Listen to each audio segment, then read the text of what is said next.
Hello, everybody. Good evening, good afternoon, wherever you are. Thanks a lot for joining us today in the 25th session of the Gerhard Center webinar series, The Aftermath of the COVID-19. As you may or may not know, the Gerhard Center launched this webinar series last April with the aim of discussing topics that are non-mainstream, but with the COVID-19 hitting the globe, they might become mainstream. Today, we are very lucky to be hosting a great speaker a discussion around poverty as ideology. Let me first introduce our moderator, then pass her the floor to introduce the speaker and kick off the session. Today's session is moderated by Dr. Hania Shulqami, Associate Research Professor at the Social Research Center of the AUC. Dr. Hania Shulqami is an Egyptian anthropologist who obtained her PhD from the London School of Economics and Political Science of the University of London. She's also one of the leading Egyptian voices advocating for social policy issues, both in practice and academia. Dr. Shulqami has designed and piloted the cash transfer programs of the government of Egypt in her capacity as a special advisor to the Minister of Social Solidarity. Without much to say, I pass the floor to Dr. Shulqami to introduce our guest speaker. Thank you very much, Kariman. Thank you for the introduction and thank you for the opportunity. It really does give me great pleasure to introduce Professor Andrew Fischer. Besides having an important role academically as an associate professor of social solidarity at the ISS in Holland, he's also a researcher, a scientific director of CERES, the Dutch Research School for International Development, and I believe an editor of Development and Change. And his new book, Poverty as Ideology, Rescuing Social Justice from Global Development Agendas, couldn't be more timely and couldn't be more relevant and pertinent to the moment that we are going through. It has won several prizes, and it gives me great pleasure to introduce Dr. Andrew Fischer and invite him to give his talk in maximum 25 minutes, so we have a chance for a discussion. Andrew, please, the floor is yours. Thank you, and thanks so much for inviting me as well. Sorry I can't be there, which would have been lovely. I've always been wanting to make it back to Cairo, but this is not the time. And my presentation, yeah, I mean, when I discussed with Ali about what to present, he said he was interested in this. And of course, I'm not actually necessarily referring to COVID-19 that much, although I think, yeah, it is, as Hania suggested, it's quite relevant for thinking about, particularly on the poverty alleviation side and also the social protection side, how we address the types of issues that are emerging in the sort of post-COVID context of economic instability, rising poverty, economic instability, and so on. And so just to get to the point, because I have only 25 minutes, or 20 minutes, sorry. I mean, the essential emphasis that so I'll basically talk about my book. It will be a taster for the book, essentially. And the book is open access, so you can download the PDF and read the book if you don't want to buy it, which I encourage you to do, and share it as widely as you can. And the essential emphasis of the book, with a somewhat provocative title, Poverty Ideology, is basically to do a deep questioning. It's a somewhat deconstructive book, but to do a deep questioning of the meaning of poverty statistics versus people's real actual experiences of well-being, poverty, subjective and objective states of well-being, and so on. And to what degree does the measurement project actually represents what's going on in the world, how the world is changing, and so on, in the context of often very rapid change, rapid urbanization, development, structural transformation, and so on. But of course, unlike I think a lot of post-structuralist writing, which rejects the measurement project altogether, it's written with an appreciation of the measurement project. I myself believe in the exercise of empirical measurement, right? I think it's essential for social policy making in particular to have very solid civil registries, to have very solid vital statistics data on health, education, and other things for policy making, without which governments are basically are blind in terms of how to address social need in the population. So it comes from an appreciation of that, but it's looking more specifically at the poverty studies industry, we might say, in terms of how that assists that process, and asks fundamentally the question, do we really know what is going on?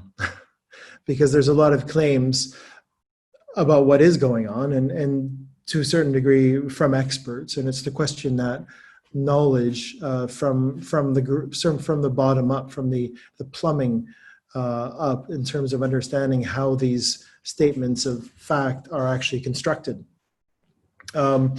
And obviously, I mean, I like some people, your colleague from LSE right now, for instance, Jason Hickel, who does claim that poverty has not been falling, and questions that discourse quite radically. I wouldn't myself be as radical as that, in the sense that I think we can obviously recognize the fact that there has been poverty in the most minimalist sense has been declining in the last 50 to 100 years. I mean, that's, I think, undeniable, right? But beyond that very minimal understanding of poverty decline, it's very difficult to say what exactly is going on. So I'm much more agnostic in terms of not outright denying poverty alleviation, but just I think there's a lot that we don't know and that we don't understand.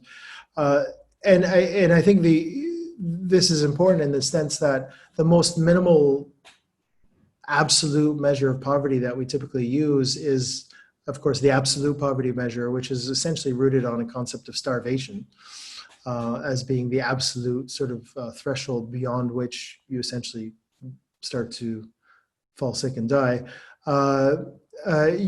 Even in context of affluence that are well above standard absolute poverty lines, you can have the reemergence of hunger and even starvation. And even in places like the US and the UK, and where those people going hungry are well above a absolute poverty line in terms of the way it would be measured. So what do these statistics mean? What do these lines mean? And how can they be applied across countries in a meaningful way, and in a way that allows us to make any statement about trends over time? Is essentially what I'm really questioning. And I think it's important, this deconstruction is important. I think my book could possibly be a frustrating read, because if you're looking for solutions, you won't necessarily find many of them. That will be the next book. But I think this exercise of deconstruction is very important because of the central ideological role that poverty statistics play within representations of the recent past. Call it neoliberalism, call it globalization, whatever you wish to call it. Basically, the big question is has the world gotten better or worse since 1980, or if you wish, 1990, right? If you're focused on the collapse of the Soviet Union and the fall of the Berlin Wall, you'll talk about 1990. If you're focused on the Latin American debt crisis, which also affected large parts of Africa, you'll talk about 1980. And the emergence of neoliberalism, for lack of a better term. So a lot of the debate is centered around that. A lot of the debate implicitly is discussing this period, or at least it perhaps tries to avoid that big split from up to 1980 and after 1980 by referring to the entire post-war period of poverty reduction, for instance. Our World in Data project, for instance, which is Gates funded, is very much a strong proponent of demonstrating constantly how poverty has fallen, but they're basically more or less just reproducing World Bank poverty statistics. So they're part of that broader project. But in contrast to that, we know things like there's stagnant wages in the US and the UK. There's been the intensification of work in large parts of the world, the commodification of public goods with rising costs for health and education, especially good enough quality health and education, as opposed to a very bare minimum of education. And there's also changing livelihoods, structural transformation in the form of, even if you don't have much industrialization, you still have urbanization, which is very significant. And the monetization of what were previously non-monetized livelihoods as well. And also, I mean, the changes in prices and cost of living as you go through these types of structural transformation makes the poverty measurement project a nightmare, right? Because essentially you're trying to hit a moving target that's often moving very fast, particularly in economic cycles of like Egypt you've been passing through for the last 5 years. And similar questions also come up with multidimensional poverty measurements. So it's not just merely the so-called income poverty lines or money metric lines, but it's also issues like health and education in terms of how do you set a minimum threshold of education in a context where the norms of a minimally acceptable level of education are rising over time. So for instance, 50, 70 years ago, rural migrants into an urban area might have gotten by with a minimal level of primary education, whereas today they can't do anything without a secondary level of education, for instance. So it shifts the norms of what is a minimal, sort of your minimal expectation of education in that sense. And also, of course, the quality of education is very important. Or other examples, I mean, I myself have worked a lot on China, and it's particularly Western China, and the Tibetan areas in Western China, of course. And the time I was researching there, and since, there's been a lot of strong resettlement policy. And what you see is the shift from pastoral people, from livelihoods that are land-based, not very monetized, basically been taking off the land and moved into these suburban small town settlements where often they have very few livelihoods and become dependent on state subsidies. And yet through that process, most of the conventional measurements of poverty show them improving their situation, improving their livelihoods, improving their health and education and so on, even though the experience is one of fundamental dispossession, at least in the short to medium term. And that's, that's part of where I come from in terms of my research is asking these questions. Well, what really is going on in this context, right? And underlying this, I think if we then look at poverty measurement, there's, one of my fundamental arguments, of course, and this is why I say poverty as ideology, is because poverty measurements are fundamentally political in that sense. And they're political in that they involve numerous value judgments and choices, primarily because, not only because, as with all social statistics, which are institutionally embedded and defined and so on, they rely on social statistics, but more specifically, they bring in the notion of a threshold.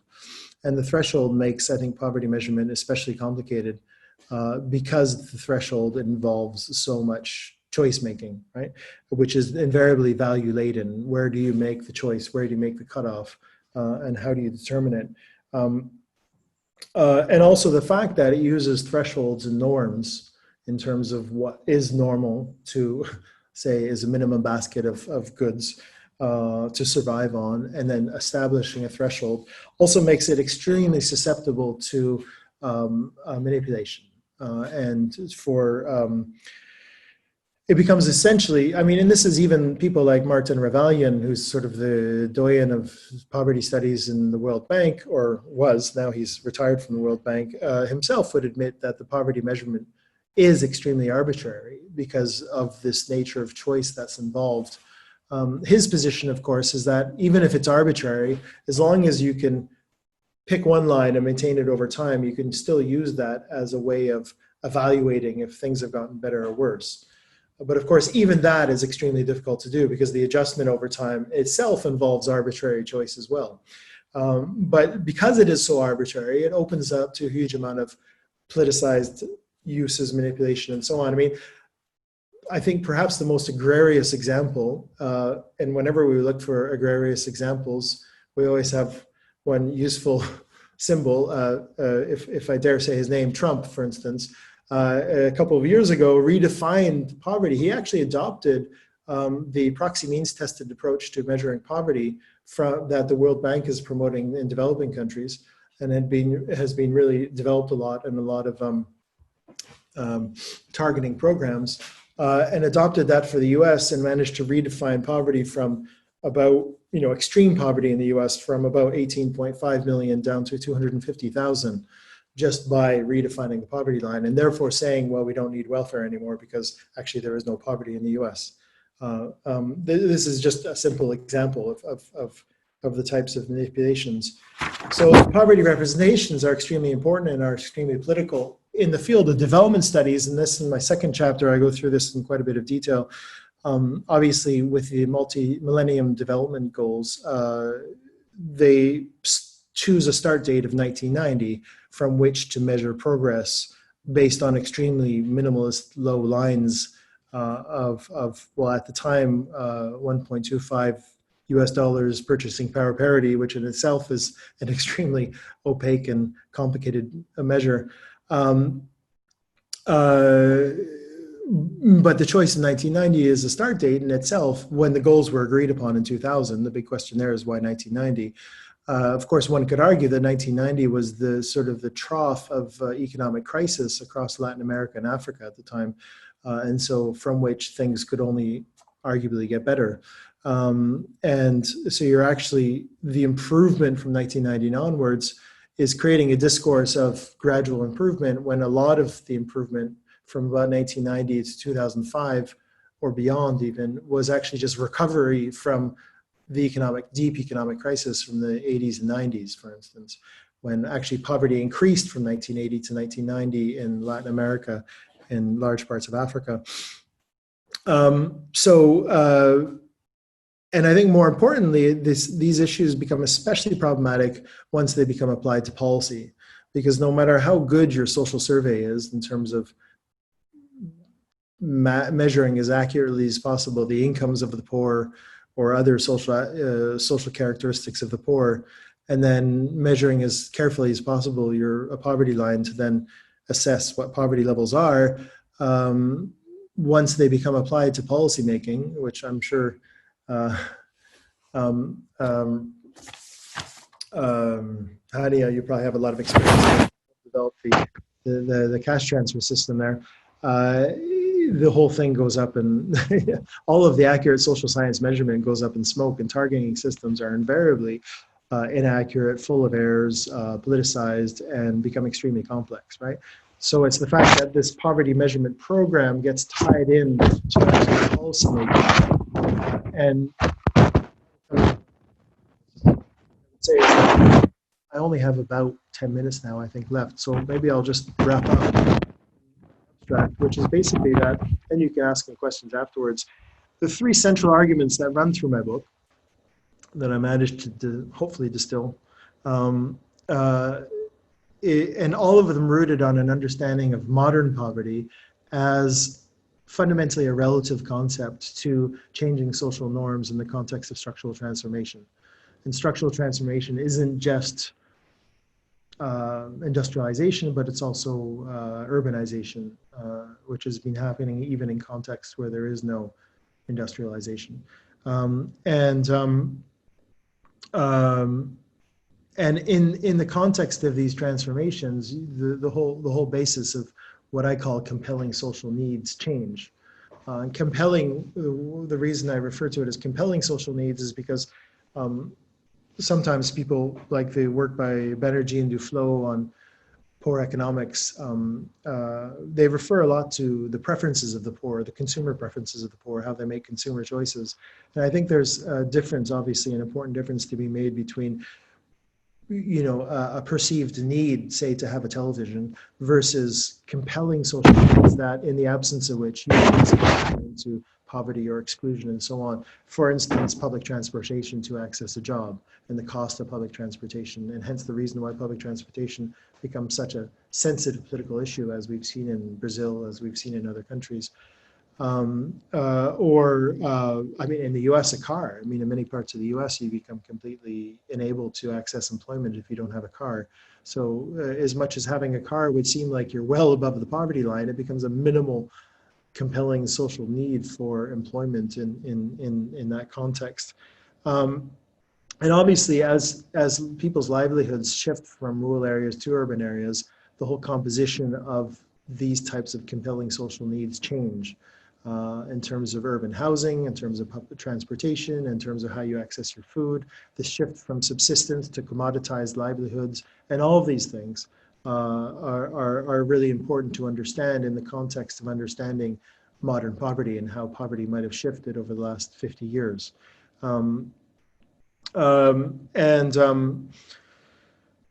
So the three core arguments in that sense, if I can wrap up, well, I still have a few more minutes. So one is, as I've already been saying, the very conception of poverty is inherently political in this sense. It involves choices about norms and standards that cannot be determined empirically, even though they must be informed by empirics. Okay?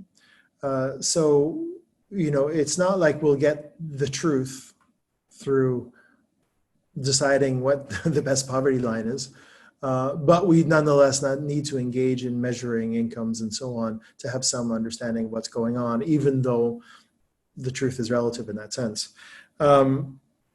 And I think what's important there is that the depoliticization of poverty then masks this deep fundamental political and ideological essence of poverty measurement in that sense. And also the depoliticization that's, I would argue, happened through the MDGs and the SDGs also has served to stifle debate in these global agendas and also give the upper hand to some of the dominant voices. And I think what's notable as well is that in the MDGs and the SDGs, they don't actually prescribe policy. So they leave open the policy debates of how you actually reduce poverty. So you can pretty much justify anything, any policy in function of, you know, trying to achieve the MDGs and the SDGs because they prescribe no policy, you know, in that sense. My second major argument, then running throughout the book, I hope this isn't too abstract, but hopefully you're all academics, so you're following. But the second major, I assume you're, or maybe not all academics, but the second major argument is that in particular, the emphasis on absolute measurements, absolute meaning minimum income for survival, as I was saying previously, a minimum income required to acquire the food necessary to avoid starvation, which is what the absolute poverty line is essentially rooted on as a concept. But it could also be non-income, minimum levels of education, minimum levels of health, and so on. That the emphasis, so multidimensional poverty measures also rooted on absolute conceptions, that the emphasis of poverty measures in the MDGs, the SDGs, and generally in policy does impart a policy bias towards targeting and social provisioning in social policy. Versus what I would argue is more universalistic or cross-class solidaristic forms of social provisioning. And of course, here I would refer a lot to the work of Thandika Makandawiri, who just passed away a few months ago, 6 months ago, I think, who was an amazing, of course, thinker and a huge inspiration for myself. Originally Malawi, and he was also the director of UNREST, the United Nations Research Institute on Social Development. And his work is very important on bringing out these debates on targeting versus universalism in poverty reduction policies in developing countries. And I think the key thing here is that this absolute poverty measurements, as much as we might wish to present them as purely evaluation devices to see whether things have gotten worse or better off, they're fundamentally designed as targeting devices. Their actual practical application is for targeting in that sense. And they are implemented for usually in that way. I mean, there's a lot of things to discuss there because the social scientific method of measuring poverty renders the surveys useless for the purpose of actual policy targeting because you're only sampling households. You don't have full surveys of the population. So as soon as you do a full census of the population through, say, proxy means testing, quick and dirty, to try and get include everyone that you're trying to target into the census, at that point, the accuracy, the social scientific accuracy of your measurement breaks down. And also it brings in much more exclusion errors, inclusion errors, and so on. Of course, the counter argument is, well, we have to do something. We have limited resources. We need to target, better reach the poorest than reach no one at all. And if you try and reach everyone, you're just throwing money out into the air. But the problem, of course, with targeting is that it is extremely inaccurate. I mean, there's been some studies showing that just quite simply throwing money out, dropping it, you would probably have about as much accuracy as the typical targeting practices in a lot of social protection policies, for instance. And there's also the issues. Well, I mean, there's a lot to say about targeting, but I won't get it. I have a whole chapter on that, actually. But also one thing that very much concerns me, and that I think people talk about less, but that's also implicit, but even deeper than targeting in social policy, targeting is always used in one way or the other. The question is whether you target within an integrated system, or whether targeting becomes a vehicle by which you start to segregate social provisioning systems fundamentally between the poor and everyone else. So as the famous quote goes, you provide poor quality, you target services to the poor, and you end up with poor quality services, which I think is the case in many parts of the global South in terms of yes, there is essentially universal provisioning in a very minimalist sense to the poor in terms of health and education, but it is of such low quality that anyone who can possibly afford to avoid this public provisioning will seek to do so, right? And that's not properly conceived universalism in that sense. And it's the way targeting is brought into these systems to then segregate, deepen the segregation between these two systems rather than seeking forms of integration, right? What I would argue is that if you seek that integration, the logic, you would look for a different logic than using these absolute poverty measurements as your main tool of analysis. The third point, in my last remaining minute, is, in this I don't have the time to elaborate, but I also think that in emphasizing these absolute measurements of poverty, there's a long-term chronic over time tendency to underestimate the reproduction of poverty over time, given that it abstracts from this relativity of poverty in the context of structural transformation that I was referring to earlier. And I have several arguments for that.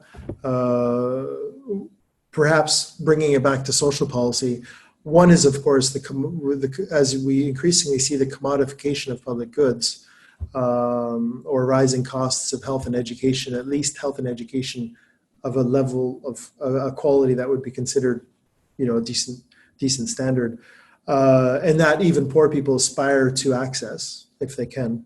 That the fundamental problem with a lot, say, the poverty, the income poverty lines or the money metric poverty lines, is that they do not include, for instance, health in the poverty line, quite simply because it becomes practically impossible to, because there's so much difference between a household that has large health costs versus a household that doesn't, that you cannot include health costs in the poverty line, or else it makes the line useless for either of those two households, right?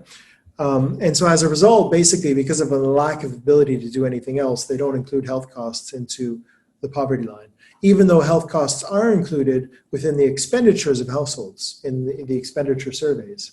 So as a result, you're applying a line that basically is a lot of what it's measuring is measuring the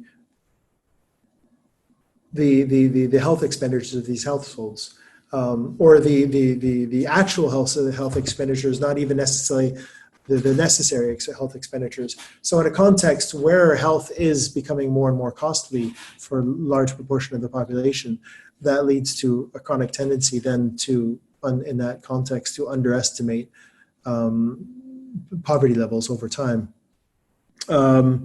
That's one example. I have a few other examples of why I think there's a chronic tendency for income poverty lines, income poverty rates based on absolute measures to be underestimated over time. So as conclusion, I think as a conclusion, I mean, I would argue that the depoliticization of these statistical projects that's been transposed from global development agendas interacts with and reinforces the prevailing ideologies. Well, let's call it neoliberal ideology in that sense. There's definitely a synergistic association between the two, but also it interacts with rising conservative impulses of this, what I've referred to as this rising form of segregationism, which increasingly it might be sort of the dominant form of social provisioning that we're moving into in the future. And I think fundamentally, I would argue that we need to politicize poverty studies in that sense, that even though poverty measurement is very relative and is political in the sense that it involves values and choices and so on, it therefore needs to be politicized. And of course, social scientists, economists would argue against that, because if you politicize it, it makes it impossible then to do any accurate measurement, which is probably impossible anyways. But I think the importance of politicization is to bring the discussion of poverty back to the population in a way that they can engage with it, in the way it can be used then to build up social capacity and social engagement with social policy and other types of policy making with respect to poverty, and strengthening process of local accountability with citizens on these matters. And I think this is the more important question, especially if we seek to build up these more integrated forms of social provisioning rather than more segregationist approaches. So back to my original question, what do we know? I'm not sure we know a lot, but I think just understanding that there's probably more that we don't know than what we know is important to acknowledge, because at least that maybe makes us stop for a moment and actually listen rather than just thinking that we understand things in that sense. But thank you. I hope that wasn't too quick. Or I tend to speak fast. So. Okay, thank you very much, Andrew. I think that was a fascinating presentation, because the voice of positionality is very clear in it. I think your political position is very clear in it. I think your passion is very clear in it. But also, let me very briefly give you a little bit of feedback, and then I will quickly open it for discussion, because of course it's more important that our audiences participate. It's very clear that you, and I haven't read the book, so forgive me, I mean, I plan to, inshallah, is that you're talking about the hegemony of poverty statistics, which is a little bit different from poverty statistics. So in actual fact, we need to recognize the difference between practitioners and observers. And the happy mix of the practitioner-observer or the observer-practitioner is, I think it's one that poverty studies is really missing. And that is, for example, to understand the theory of targeting or proxy means testing or whatever, these tools, and how they are enacted in actual programs, because they're never enacted perfectly. They are never depoliticized. They become either co-opted by a political project or they become emptied out of their content, or they become contested. So I think the first comment for me is that I think your critiques are incredibly well placed in as a critique of the hegemonic nature of poverty studies. But I think that poverty alleviation action and implementation is a little bit different. Following from that, I think your title, which I really liked, which is making the point about the heavy hand of the international discourse. So that while poverty is experienced locally, And while poverty is a burden at a national or local level, there is a very heavy-handed narrative that comes from the multilaterals and bilaterals and academia, which has meant that the whole world bleeds into one another. So a cash transfer in Mexico is supposed to be like one in Brazil, is supposed to be like one in Chile, is supposed to be like one in Jordan, or another in the refugee camps of Syrians in Libya, which of course they never can be.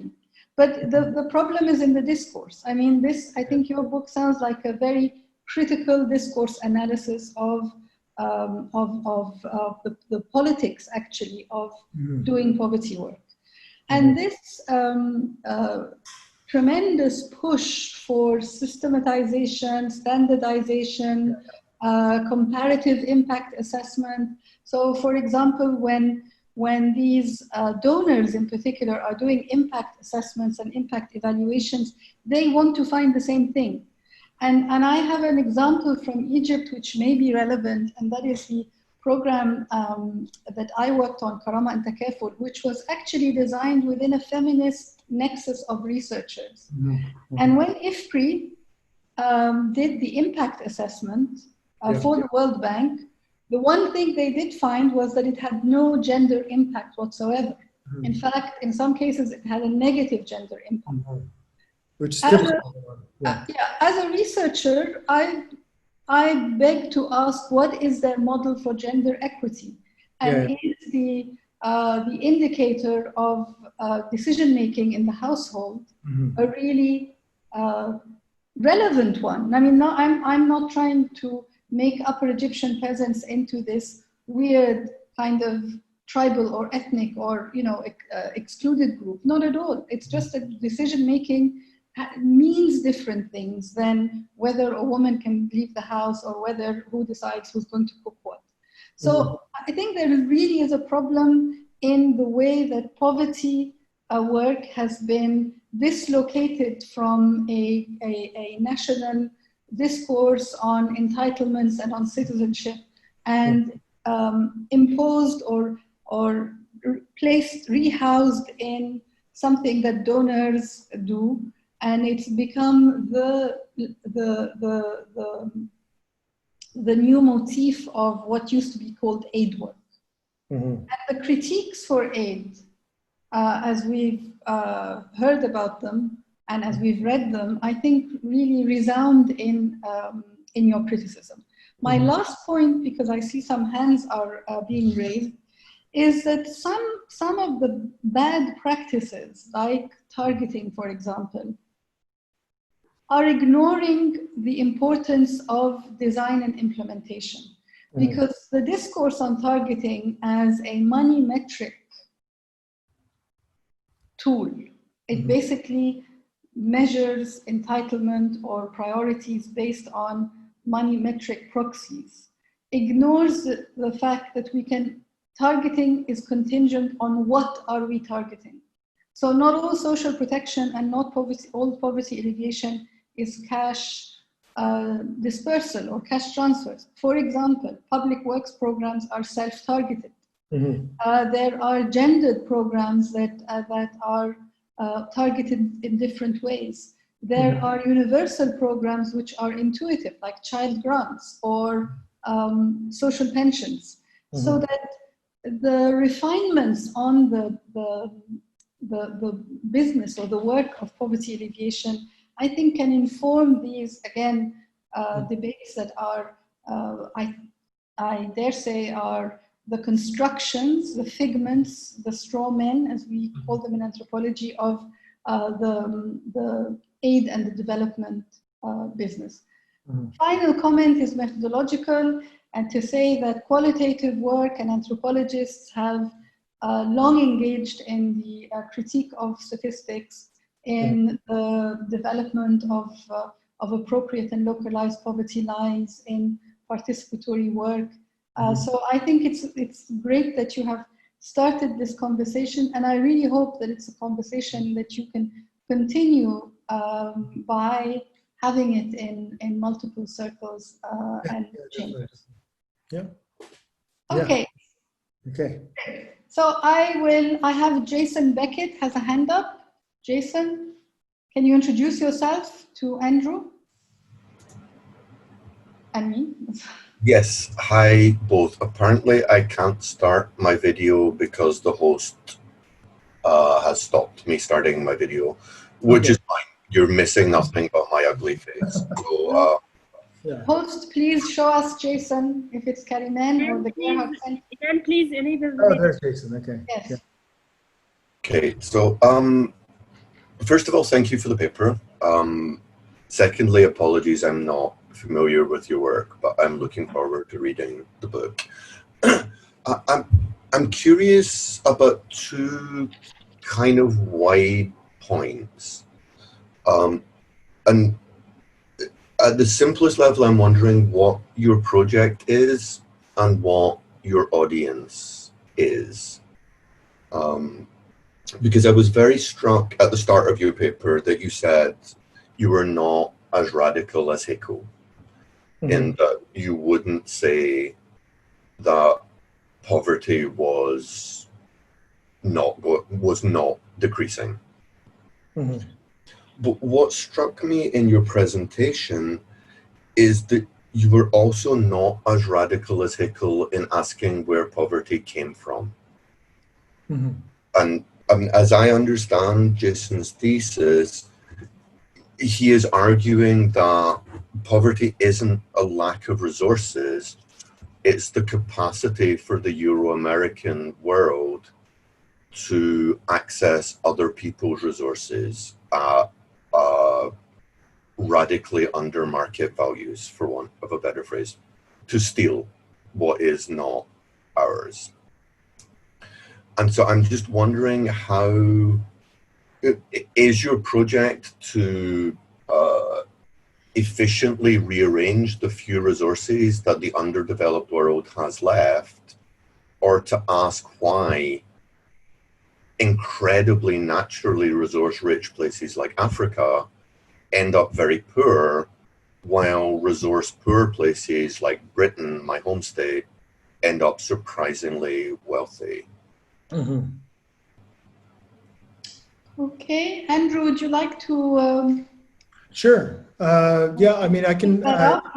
Yeah. I mean, if I can also just make a few. I mean, Hania, your I mean, all the comments were excellent, and I mean, obviously, I come.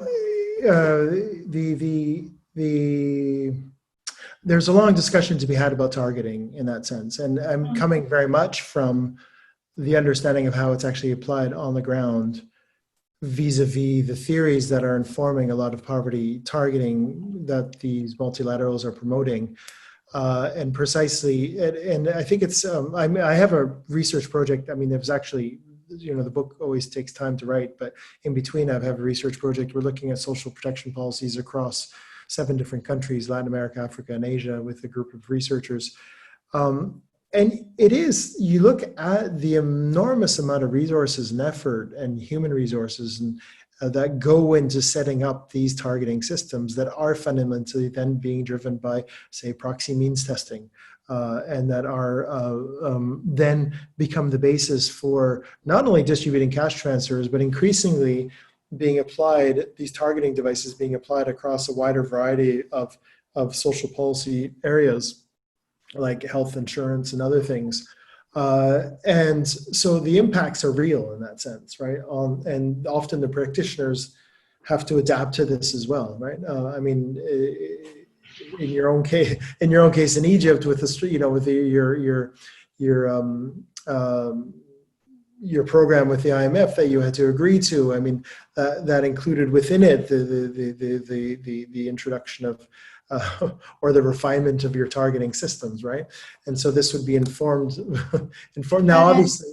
Sorry, but I mean that's part of the problem of the narrative. I mean, I know that because an IMF deal kind of occludes everything, but this refinement of targeting, which I'm not protected by the way, I have a position, but this started in 2008, and that is it's such a shame that sometimes, you know, we work with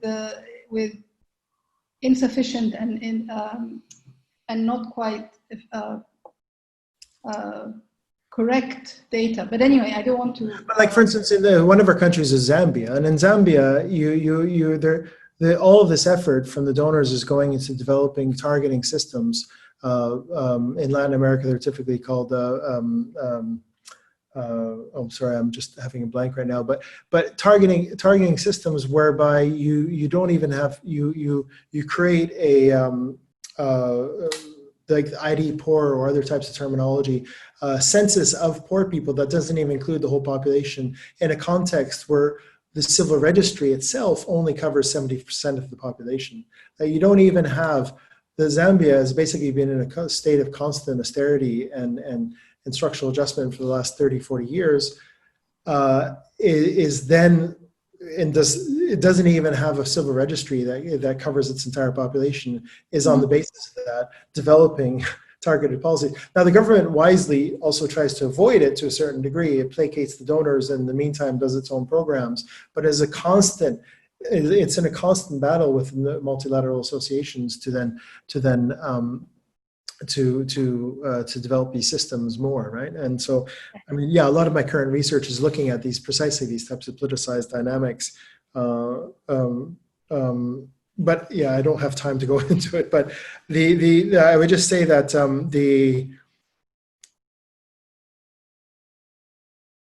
yeah, and I would agree with you entirely that I think it's very much relocating the discussion back on the national level of what the national project should be of entitlement for the entire population, right? And I think that's the type of discourse that is natural. And I think that's one of the major motivations of my book. Jason, if you're asking what is my project, I think that's one of my major, if I could have any influence coming out of the book, it would be to bring to basically free ourselves from this sort of constraint of this dominant global discourse and to bring the discussion back down at the national level, where I think there is, in a lot of cases, a tendency to seek much more socially solidaristic forms of social provisioning than the model that's being pushed by the donors constantly, right? Which, as much as governments can resist, it still is a very powerful model in that sense, and it does consume a huge amount of resources, and the governments are very much constrained by this. And Jason, in terms of your question of what the project is and what the audience is, this book in particular, I think, comes partly out of my research in China, which was a context where poverty was, you cannot deny that there wasn't poverty reduction in China. There was actually strong poverty reduction in China. But what I was really looking at in the minority areas in China, is that I think we have to separate out our understanding of things like exclusion, marginalization from our understanding of poverty, that we look at these issues of marginalization, exclusion, dispossession, and so on through the lens of whether poverty is increasing or falling, whereas you could actually have a situation where people are moving out of poverty, but actually moving into exclusion. As, say, rural people move into urban labor markets, for instance, they might actually be monetarily better off, but actually confronting discrimination and exclusion and marginalization much more harshly than they would have in, say, a rural setting, for instance, right? So it's partly to also relocate what exactly it is we're talking about in this sense. And I think it's also important to understand political movements. For instance, I know there's a lot of debate in Egypt of whether there was actually rising or declining inequality. The World Bank claims that inequality in Egypt is very low. To what degree does inequality fed into the events of 2011 and so on? And a lot of that debate, again, and that debate is being repeated in many different countries where you see a lot of protest movements and so on, is all tied in again to the idea of the poles of the poor and the rich. Whereas actually a lot of what's driving, I think, a lot of these social political dynamics is more about what's happening in the middle.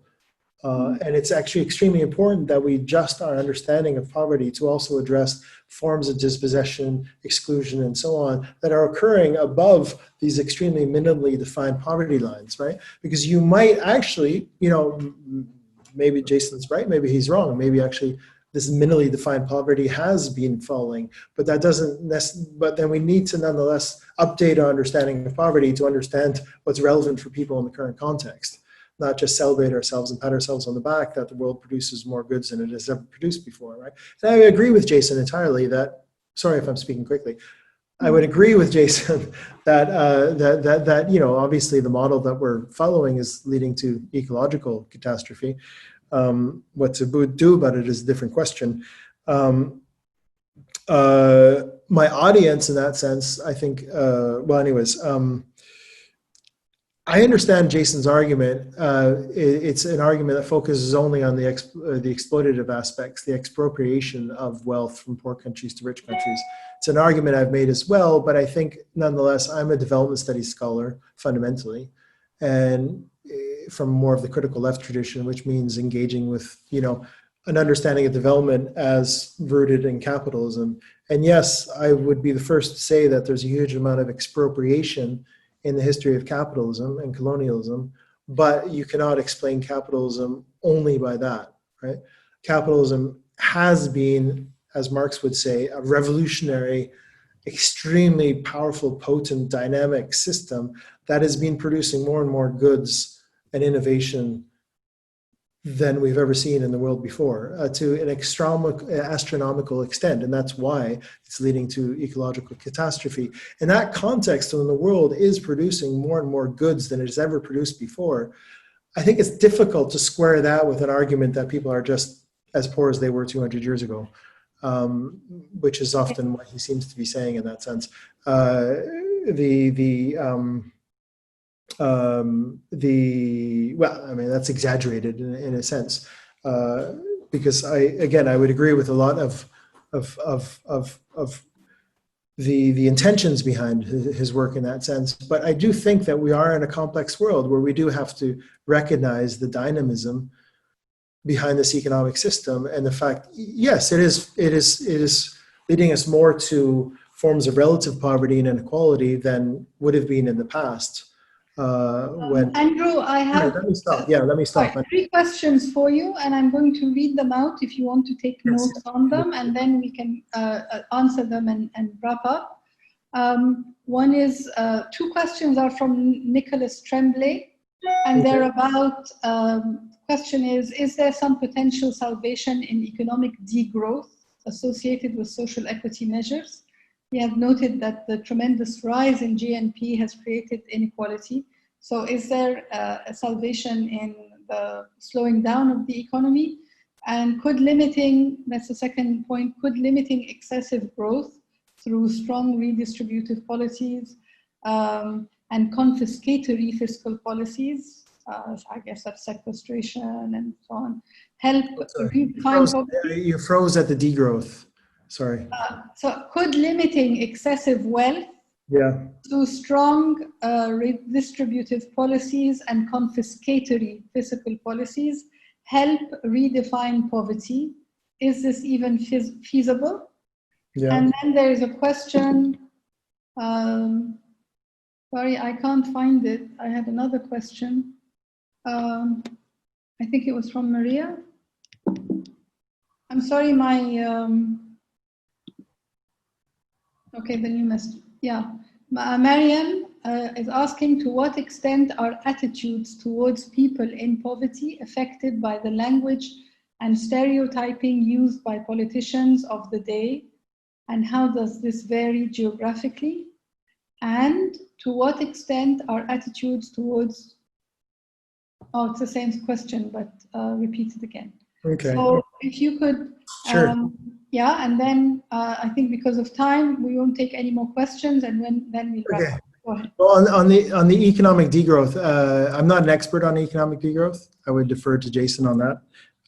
But that actually brings me back to the previous question by Jason, sort of Jason Hickel, but the previous question by Jason Beckett, which was what's the project? And I've written elsewhere where I'm more explicit about my vision of this, in the sense that I do think that redistribution is that we need to have a radical scaling up of redistribution on a world scale if we are to address issues of climate change, development and so on in the current context. The employment challenges, for instance, that a lot of countries face. And so, yeah, I do think we need to move towards a much more radical vision of vastly greater forms of redistribution than we're currently witnessing. If anything, there is no redistribution. It's regressive redistribution from the poor to the rich. You know, again, to a certain degree, qualify that in various ways, but as a growth statement, yes. So I would argue in terms of degrowth that, and this I've shared with, you know, various colleagues, I would argue that degrowth, I think the problem with the degrowth is that it's dominated by a northern narrative. It's largely oriented towards the notion of the North degrowing, whereas that's not it's not a fair or appropriate sort of thing to impose on poor countries that are still struggling with basic needs and providing basic needs to the whole population. Because I mean, just if you look at a country where there's still fairly widespread hunger, just the implication of a couple hundred people eating more food will increase carbon emissions, right?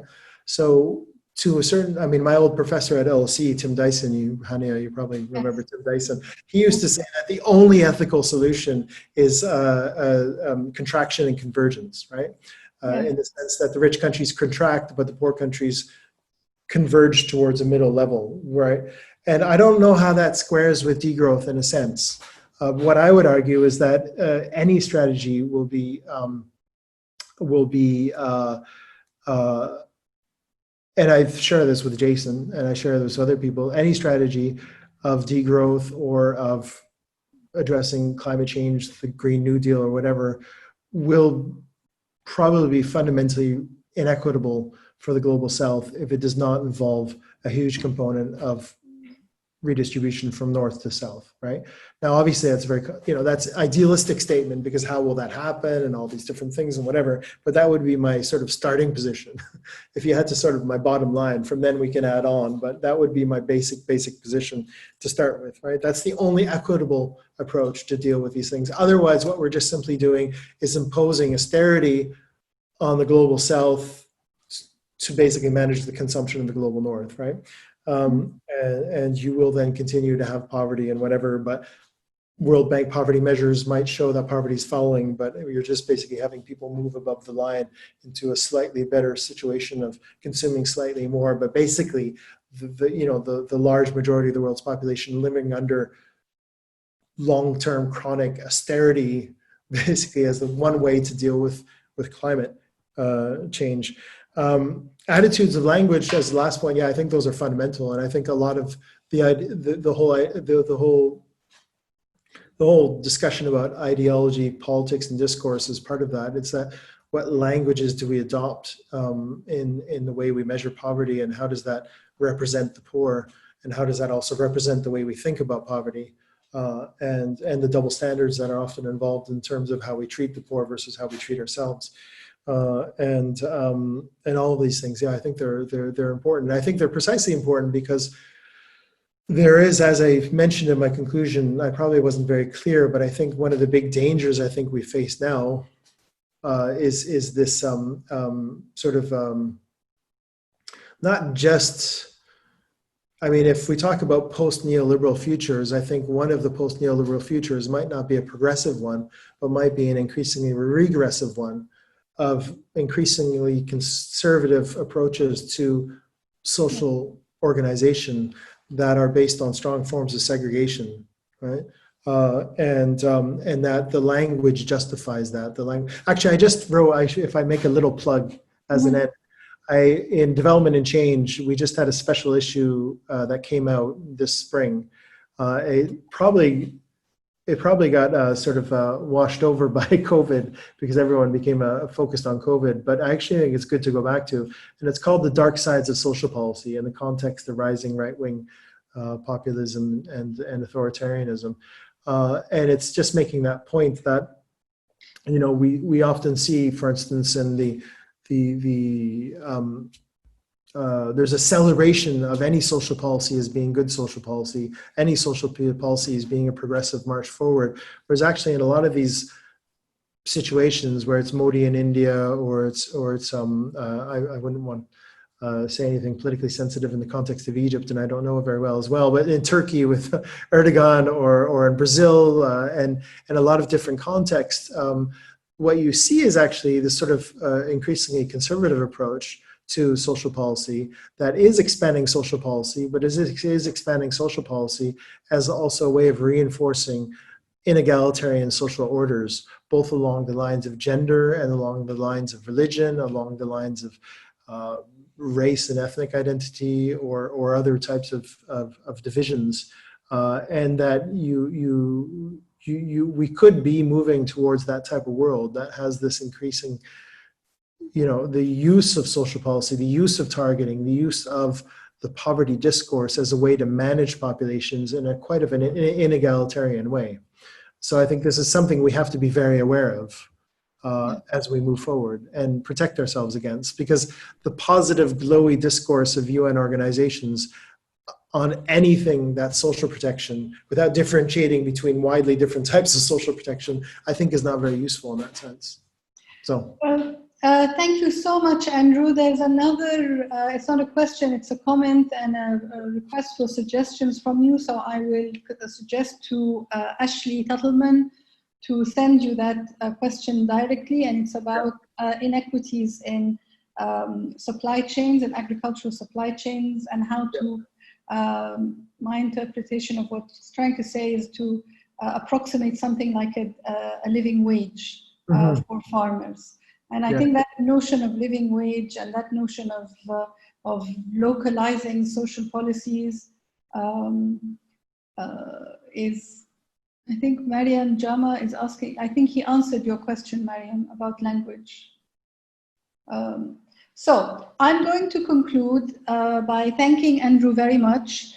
I would like to note that perhaps what Andrew is trying to point us towards is a notion of a human economy, a notion that the late David Graeber, who passed away a week ago or a couple of weeks ago, in his work on economic anthropology and the kind of activism and the kind of progressive thinking we need to do, it shouldn't be constrained by notions of targeting or no targeting, or doing this or tinkering around with these debates, but I think it needs to look at context and history and the lack of a dynamic approach to poverty, that this very static approach to poverty measurement and poverty policy that ignores the past, ignores the context, and ignores the future, and so is really selling people down the river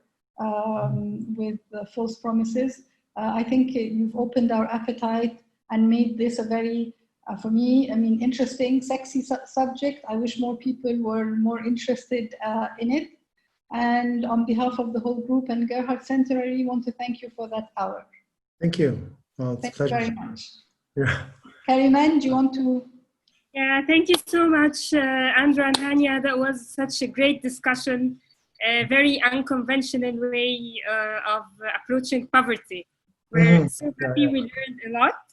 And thank you for the audience for great questions. And I would like to invite you all next week, 23rd of September, to another discussion. We're still about poverty, why individualistic anti-poverty approaches are not anti-poverty at all.